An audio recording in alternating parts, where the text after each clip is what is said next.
Hello everyone.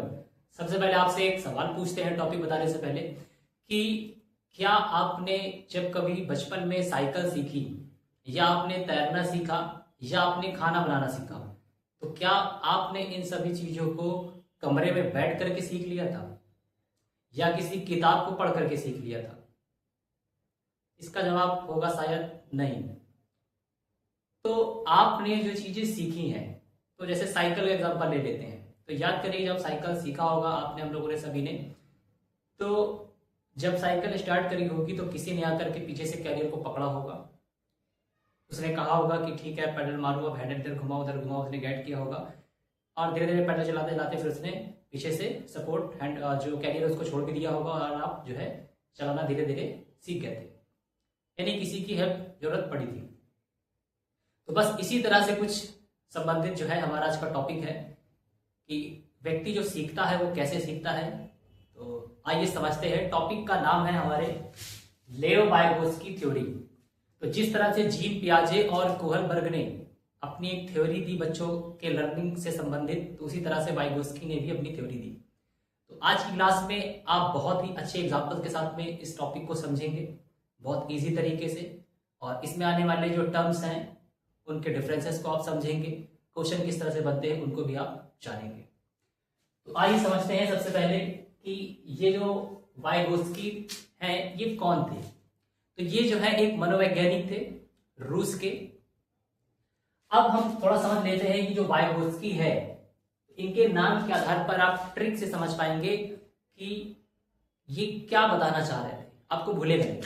इसमें आप ध्यान दीजिएगा, पहला लेटर जैसे वी है तो वी से आप याद रखिएगा वॉइस यानी बोलना यानी भाषा यानी लैंग्वेज, और एक वर्ड है, एक लेटर है जी। जी का मतलब गाइडेंस, यानी जब कोई, ये सिर्फ ट्रिक है समझाने के लिए, आपके समझने के लिए, याद रखने के लिए, एग्जाम में कैसे आप जो है आंसर को तुरंत निकालेंगे। तो जी से गाइडेंस, यानी कोई जो है वो बोलने से, वॉइस से, भाषा से, लैंग्वेज से सीखता है या गाइडेंस से सीखता है, ये किससे संबंधित होता है? वाइगोत्स्की से। तो ये आप ट्रिक से इसको याद रखिएगा। आगे जान लेते हैं इसमें कि आखिर ये जो इन्होंने थ्योरी दी, तो थ्योरी में क्या था, इनके जो सिद्धांत था उसमें क्या था। तो देखिए जिस तरह से जीन पियाजे ने और कोहलबर्ग ने अपने कुछ स्टेजेस दिए थे, कुछ उसमें फिक्स उन्होंने स्टेजेस बताई थी, तो ऐसा इनके साथ नहीं था। इन्होंने कुछ फिक्स स्टेजेस वगैरह नहीं बताई है, इन्होंने कुछ कॉन्सेप्ट दिए हैं, उन्हीं को आप स्टेजेस बोल सकते हैं समझने के लिए, पढ़ने के लिए। तो इनकी थ्योरी में क्या था, इन्होंने कहा कि जो कोई बच्चा है वो जो है अकेले कुछ नहीं सीख सकता, अकेले वो अपना विकास नहीं कर सकता, उसका अकेले डेवलपमेंट नहीं हो सकता। उसके लिए उसको जरूरत पड़ेगी समाज की, संस्कृति की, भाषा की और लोगों के साथ इंटरेक्शन की। यानी जो भी बच्चा कुछ सीखेगा वो बेहतर जो सीखेगा वो कहां से सीखेगा? इन सब चीजों की मदद से सीखेगा, अकेले उसका डेवलपमेंट नहीं हो सकता। इसी तरह आपसे जो क्वेश्चन पूछा शुरुआत में कि भाई आपने जो बचपन में सीखा, क्या कमरे बैठ के सीख लिया, क्या किताब पढ़ के सीख लिया? नहीं, उसमें लोगों की जरूरत पड़ी थी। ये उसी से, दोनों से रिलेटेड था, इसीलिए उस समय सवाल पूछा गया था। तो अकेले विकास नहीं होगा, इसमें जरूरत पड़ेगी। आगे हम समझ लेते हैं इन्हीं में आने वाले जो कॉन्सेप्ट हैं। तो जैसे पहला कॉन्सेप्ट है सोशल इंटरेक्शन। तो जो अभी साइकिल एग्जाम्पल बताया कि भाई बच्चे ने कभी देखा बाहर, घर के बाहर कोई साइकिल चलाना सीख रहा, तो उसने भी इच्छा जाहिर की देख करके उसको कि मैं भी करूं, मैं भी चलाऊं। उसको उसने प्रयास करने का पहले कोशिश किया कि भाई मैं जैसे ये चढ़ता है साइकिल पे, जैसे पेडल मारता है मैं भी करूं। उसने किया, नहीं हो पाया। फिर कोई आया होगा, पीछे से हाथ लगाया होगा, पापा ने, भैया ने, मम्मी ने सपोर्ट किया होगा और धीरे धीरे फिर वो चलाना सीखा होगा। तो यानी यहाँ पे बच्चे ने अपनी सोसाइटी में लोगों के इंटरेक्शन के आधार पर किसी चीज को सीखने का प्रयास किया और उसको सीखा। तो ये हमको सिखाता है सोशल इंटरेक्शन। तो आप इसको चाहे स्टेज कह लीजिए या इनके कॉन्सेप्ट कह लीजिए। इसी तरह से दूसरा कॉन्सेप्ट इन्होंने दिया वाइगोत्स्की ने, जेडपीडी। तो जेडपीडी क्या कहता है? जेडपीडी कहता है कि बच्चा जो कुछ सीखेगा वो अकेले नहीं सीखेगा, उसको मदद लेनी पड़ेगी। याद रखिएगा शॉर्ट में कि अकेले नहीं सीखेगा, उसको क्या है, किसी न किसी से हेल्प लेनी पड़ेगी। जैसे एग्जांपल में आप समझिए कि बच्चा फीता बांध रहा जूते का, प्रयास कर रहा वो नहीं बांध पा रहा, तो मम्मी आई, कोई आया घर में और उसके फीते बांध को दे दिया। उसने देखा बच्चे ने, उसके बाद देखो भाई कैसे बांध रहा है, उन्होंने बांधा, पेरेंट्स ने, किसी ने, और बच्चे ने देखा उस चीज को बांध दिया।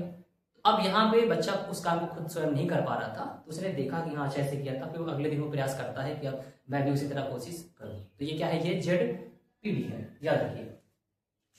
इसी तरह से इसका एक और एग्जाम्पल समझ लीजिए। मान लीजिए टीचर्स ने क्लास में कोई क्वेश्चन दिया, बच्चा थोड़ी देर देख रहे कि कर रहा है कि नहीं कर रहा, बच्चा नहीं कर पा रहा, तो टीचर ने उसको हिंट दे दिया, कह रहे देखो ये मैथ का क्वेश्चन है तो इसमें ये वाला फॉर्मूला लगेगा, इससे हो जाएगा, या ऐसे ये ट्रिक अपना लो।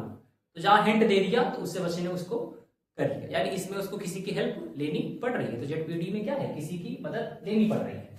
इसमें आप थोड़ा बारीक लेवल पे, क्योंकि ZPD और स्कैफोल्डिंग कहीं ना कहीं सिमिलर हो जाते हैं, बारीक सा अंतर होता है, तो आप इसको थोड़ा एक याद रखिएगा ट्रिक के तौर पे कि पूरा काम जो है जब किसी की हेल्प से हो वही ZPD है। पूरा काम किसी के हेल्प से ZPD है। जैसे मैथ में क्वेश्चन है, मान लो हिंट दिया, तो अब बच्चा थोड़ा कुछ पहुंचा लेकिन नहीं कर पा रहा, फिर टीचर भी बहुत कहते हैं कि भाई लाओ अच्छा इसको हम हल कर देते हैं और अगला क्वेश्चन तुम इसी तरह से तुमको मिलेगा, उसको करना है। मम्मी ने फीता बांध दिया था, बच्चे ने देख लिया और बच्चे से कहा कि अब तुम इसी तरह देख करके प्रयास करना। तो इसमें क्या है, पूरा काम किसी के जरिए, पूरी हेल्प उसकी किसी के जरिए कर दी गई है, तो क्या है वो ZPD है। अगला समझ लेते हैं कॉन्सेप्ट क्या है, स्कैफोल्डिंग।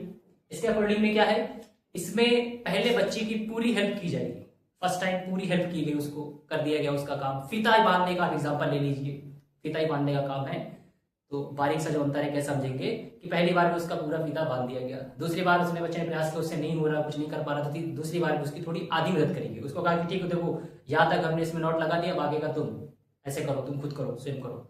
आप कोई भी एग्जाम्पल ले सकते हैं, यहाँ पे आपको फीता वाला बताया जा रहा है ताकि आप अंदर समझ सके। तो इस तरह से वो कर दिया। फिर कभी कुछ दिन बाद बच्चे ने इसी तरह बांधा होता चला गया और फिर किसी दिन नहीं कर पा रहा, तो फिर तीसरी बार उसकी और कम हेल्प की गई। मतलब first time full help, second time half help और थर्ड टाइम उसकी और हाफ, बहुत हल्का सा बारीक से उसको बताया गया। तो ये इसका फोल्डिंग है, यानी हेल्प इसे भी की जा रही है, नहीं कर पाएगा।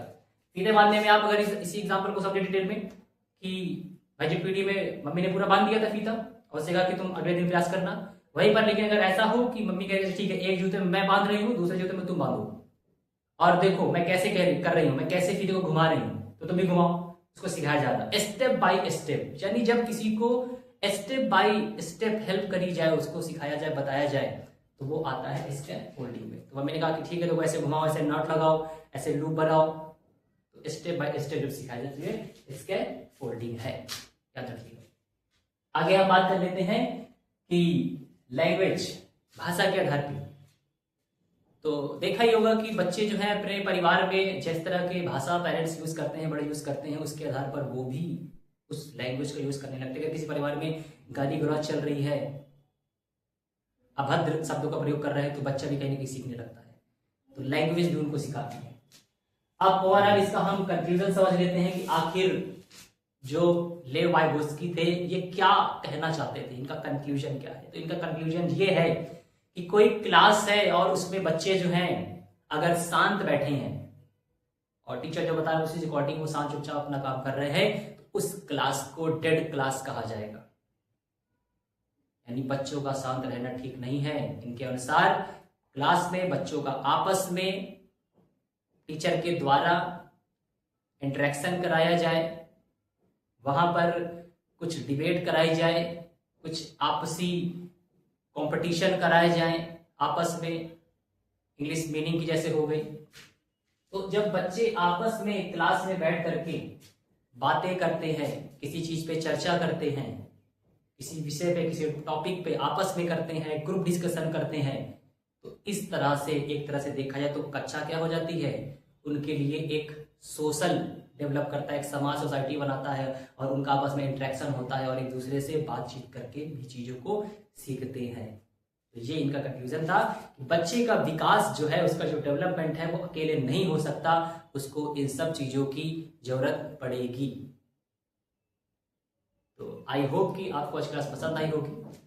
इस तरह के बाल विकास से संबंधित, CTP से संबंधित, जो कि यूपी टेट, सीटेट जैसे एग्जाम्स में बहुत सारे क्वेश्चन पूछे जाते हैं, इनकी कई सारे वीडियो बन चुकी हैं, आप प्लेलिस्ट में जाकर के उन्हें देख सकते हैं। तो आई होप कि आपको आज क्लास पसंद आई होगी। तो मिलते तरह के नेक्स्ट इंपॉर्टेंट वीडियो में।